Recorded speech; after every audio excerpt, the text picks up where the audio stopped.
All right, what's up, everybody? This is Tom Taylor with South China Morning Post. Over there on the other side of the screen, this way, yeah, is Lea Bivins, one of the brightest young prospects in one championship at the moment.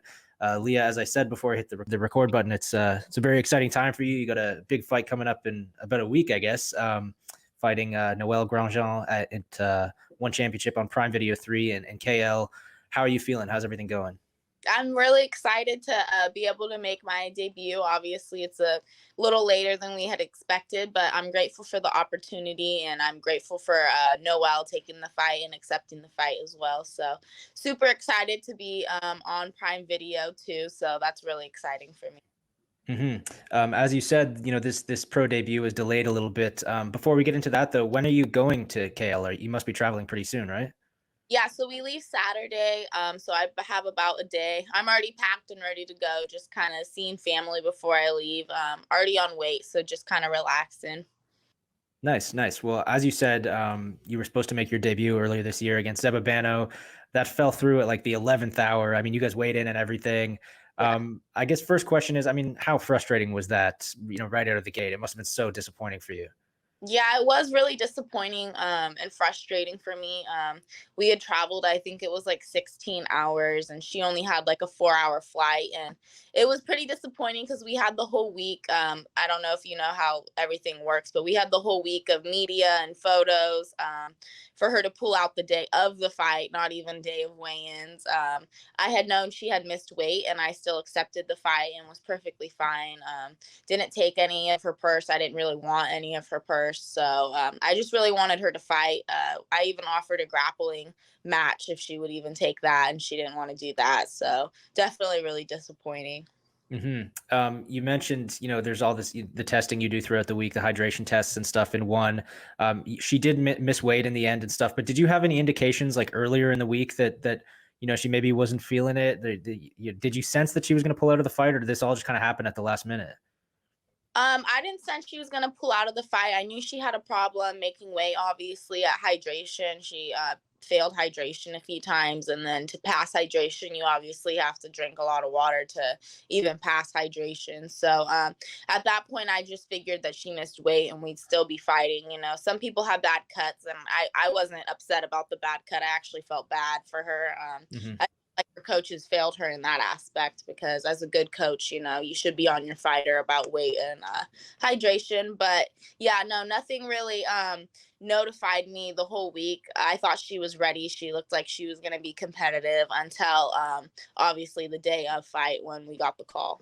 hmm Now you were not shy at all on Instagram about sharing how you felt about her in the moments after she pulled out there. Now at this point, is it sort of water under the bridge, or do you kind of harbor some resentment still about the way things happen? Right now, obviously, I have a whole other fight to focus on and worry about. So it's water under the bridge for me. But obviously, if one ever gave me a chance to rematch her or fight her, I would love to beat her face in. But as of for right now, I'm not too concerned about her. I don't even think they'll be calling her in for a fight after her last episode she did. Yeah, I mean, it's fair to say that was not a good look for her and her team, the way that went down. I think we can all agree on that. Yeah. After that fell through, I mean, what did the process look like? Did one kind of tell you that they were going to give you something right away, or did they give you a sense that you might have to wait a bit? I mean, how did that look? They definitely told me my time would be coming soon. They didn't tell me exactly what date. We had talked about a few different dates that I was willing to do. It was just all up to them and when they wanted me. I know they had a few stacked cards before they did call me in with this opponent, obviously with Christian and Angela, and hmm the Prime Video debut itself was really big in itself. So I was just kind of relaxing, waiting for the call, training, that type of thing. hmm Well, now you're fighting Noelle Grandjean, who's I would say maybe a tougher opponent than Zeba was. She certainly has a better record. I'd say she comes from a better team. She trains at Tiger Muay Thai, which is obviously a great team. By your estimation, is she a tougher challenge than Zeba was? Is this a tougher pro debut for you? I do obviously feel she's a better grade of fighter for me, which I'm really excited about because I just want to get in there and fight. Obviously, I don't want any pullouts or anything like that. As of the record, I believe Ziva had about 3 more fights, but I feel like Noelle is definitely a tougher competitor just from watching her videos in itself. Mhm. Obviously, does train out of Phuket with Tiger Muay Thai. I've been stalking her Instagram a little bit and videos. But as far as the reach and height advantage, I feel very confident in my skills. I think she's about 4'11" or 5 foot, and I'm 5'5", so I do have a big reach and height advantage on her. I believe Zeba was like 5'3", so a little different preparation. I had to bring in some shorter people to my camp to get different sparring rounds and different looks like that in itself. I was going to ask you about the reach and the height. Now, she's from Tiger Muay Thai, so you have to assume her striking is at least fairly good. But you think that reach differential is going to, play a factor and maybe make the striking exchanges easier for you? Yeah, definitely. As far as the research I've done, I thought I seen she's only been there for about 2 camps, but 2 camps enough to get her very well rounded. Obviously, Tiger Muay Thai is very well known for their striking. But as far as the height and the reach advantage, and I'm a southpaw, obviously, I had seen in YouTube videos she had problems with southpaws before, so I'm definitely going to be playing on that video and off what I've been practicing as well. You're a bit of an interesting case because, fighters or fans now are getting pretty familiar with you because you had the debut, or you were supposed to have the debut earlier this year, and you've got the connection to the Lees and stuff. You're becoming quite popular with fans, but we still, for the most part, most of us haven't seen you fight yet, right? So we don't know a ton about your game, but I have heard from people that know quite a bit about the sport that you're a good grappler. Are you going to be showing off your grappling at all in this fight, do you think? I would love to show my grappling off. Obviously, Tiger Muay Thai has amazing striking. I'm not too sure about the jiu-jitsu, grappling, or wrestling aspect, so I do plan on showcasing some of those skills. I've been working Muay Thai this whole entire camp at a whole different Muay Thai school just to get prepared for that. So I am definitely confident I could stand and obviously bang with her. But if it goes to the ground, I do plan on showcasing some grappling skills. Cool. Back in the day, in the heyday of MMA, you had all these specialists coming in, guys that did karate or boxing or whatever, jiu-jitsu, a lot of specialists, but you're part of this generation of people who learned everything coming up. What are your best skills, would you say, for the people that haven't seen you? What can we look forward to when you get in there? I would definitely say, like you said, my jujitsu and my grappling is one of my best skills, if not my best skill. I'm a purple belt in Brazilian jiu-jitsu under Jamie Hara, so I do hold that. I've wrestled for years. I've All-American, multiple state champion in California for wrestling. So obviously, I would say my wrestling is another great aspect to be able to get them to the ground fast, to finish faster for me is obviously very, very good for me. But I do want to showcase some of my striking a little bit more because it is as good as my grappling and my wrestling. In USFL and IMAF, we're not able to punch to the face. So obviously, can't showcase too much striking as I would want to. So I'm excited to be able to show it at a pro level. And just in terms of like the ideal outcome for your fights, obviously you want experience at this stage, you want to get ring time. On the other hand, it's always nice to win quickly. I mean, what's the better outcome for you right now? A little bit of a longer fight or getting in and out of there really quickly? I would like to get in and out of there really quickly. I think all fighters would like that. For me, the least amount of footage other possible fighters can get on me is better, obviously, for me. But if it goes all 3 rounds, I'm not scared to go all 3 rounds. As I said, you're a bit of a mystery right now because you haven't made your pro debut. There's not that much tape on you. You kind of want to keep it that way, I guess, right? Yeah, I would like to keep it that way. Obviously, it won't always be kept that way, and I'm fine with that. But like you said, as of right now, I do play on the mystery part. Not a lot of fans have been able to see what I can do. It's more of what I've posted on my Instagram type thing. And even on YouTube, I think it's some very old wrestling videos, at least 5 years old type thing. So obviously, my wrestling and my ground game has elevated within those 5 years.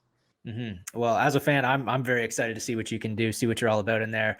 Looking beyond the matchup itself, I mean, is it a bit of a silver lining for you that you get to go to Kuala Lumpur now? Like, are you a traveler? Does that excite you? Obviously, if you had made your debut in Singapore as planned, this may not have happened. Do you see that as a sort of a perk here? Oh yeah, definitely. I do see that as a perk here. I feel very blessed to be able to even go to Singapore, even though unfortunately I didn't fight. Just to travel and see the production and one in the show itself was amazing because now I get to see how everything works. It's kind of expected of what I know what to expect, what they're gonna ask for me. Obviously, Noelle has that as a disadvantage. It's her first time fighting. I think she'll be perfectly fine with everything. But I was able to travel to Abu Dhabi as well, I think a week and a half later, to be a junior coach for the IMAF World Team. So I'm definitely excited to be able to go to another country within, I think it was like 3 months. It's been a lot of traveling this year, but definitely blessed and highly grateful for it. Cool, cool. In a way, I guess that Singapore trip that you took earlier this year, obviously it didn't go the way you wanted, but it was kind of a practice run almost, right?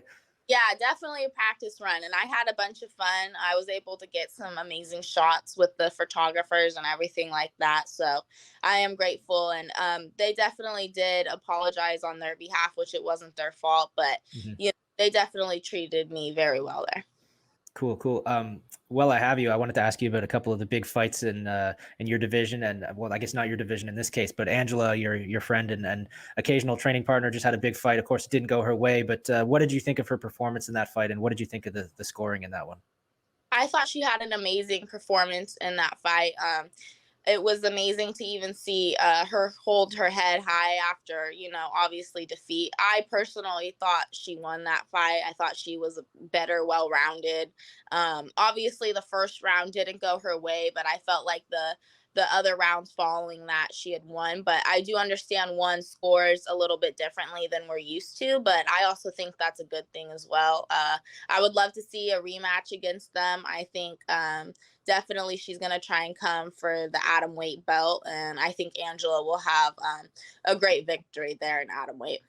It was an amazing fight. And then earlier on the card, we had Stamp Fairtex fighting Jihan Radzawin, both, top contenders in the division you fight in. Did you catch that fight? And what did you think of that one?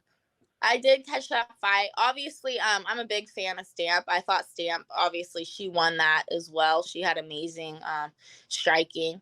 I thought her opponent was a little bit on the lesser side of striking, so she was playing catch up the whole fight, is what I thought. But that was a really good fight.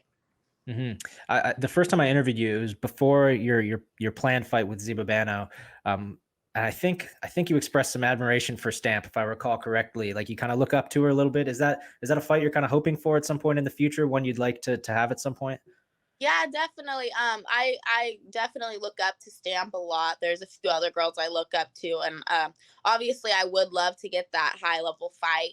If it was ever offered to me, I would accept it. But I just love how she climbed the ranks as quickly as possible. I think it was within like a year of her doing MMA, and she's already ranked. I think it's number 2 right now, and definitely, I would love to fight her. If I had it my way, though, I would like to fight Danielle Kelly in the MMA circle. That would be exciting for me as well. I seen that she was trying to call Angela out for a grappling match, but I definitely think she should step in the octagon for MMA. Leah, you read my mind. That was going to be my next question. I was going to ask you about Danielle Kelly. She's been calling out Angela Lee, obviously, and there's been sort of a debate as to whether it should happen in MMA or jiu-jitsu. But she's brand new to MMA as well. She's never competed professionally. I think that makes a lot of sense. So that's one you're interested in making happen at some point. Yeah, definitely. It is definitely. I'm interested in making that happen. I believe Angela would beat her grappling and in MMA too. Angela's grappling is phenomenal. Danielle Kelly, she's obviously a great opponent, but I felt like she probably shouldn't have called out Angela as early in the game as she is right now. I feel like she should obviously climb the ranks up before she calls out such a high level opponent like that. But I would love to fight her in MMA, or if she offered a grappling match, I'd be willing to sign. Okay, cool. Now, I definitely don't want to stir the pot here or anything, but of course, Angela and Danielle have had their differences. There was a little trash talk back and forth, and you're, of course, quite close with Angela. Like, do you kind of harbor some resentment towards Danielle because of the way she's treated Angela, or if that fight happened, would it just be, a purely competitive thing?